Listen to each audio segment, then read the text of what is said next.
I want to talk about Sister Cities Project specifically, and I want to first put something else in the conversation, if that's okay.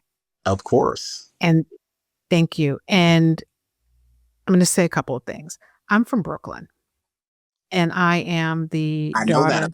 daughter, because I say it, because I say it during every Say it with your conversation. chest, huh? I say it with my chest every conversation. I'm from Right. Brooklyn.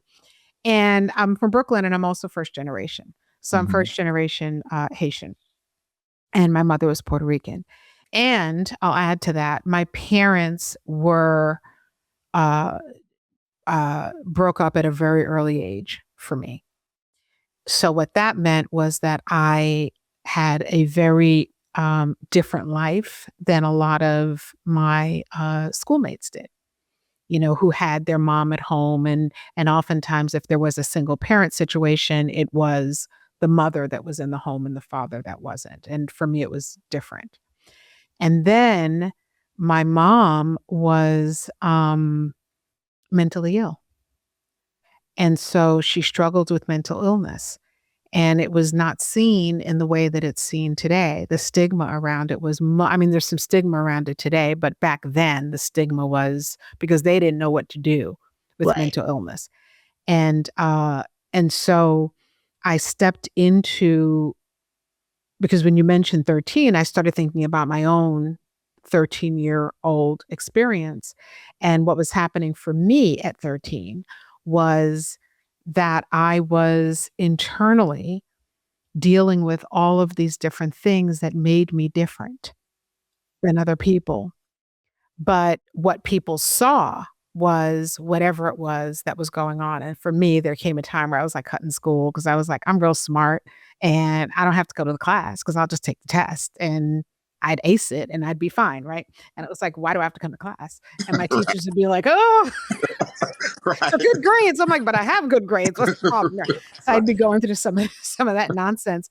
But again, it was one of those situations for me where I felt at the time I felt comfortable with the way I was showing up in the world, but I know that there was this huge undercurrent of very adult situations and emotions that Mhm. I was grappling with, ignoring in some cases, and you know, um, acting out in others.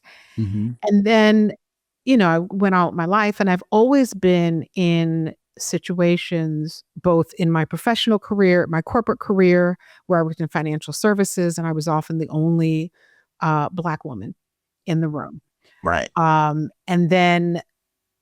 And then of all places on the planet, I moved to San Diego, being from Brooklyn. That is, New York is diverse, but it's diverse in a different way. It's not Right. just black and white. It's people from all over the world in this space together. And it brings forth different conversations, it brings forth different misunderstandings. And in New York, the way that you live is that you understand the difference.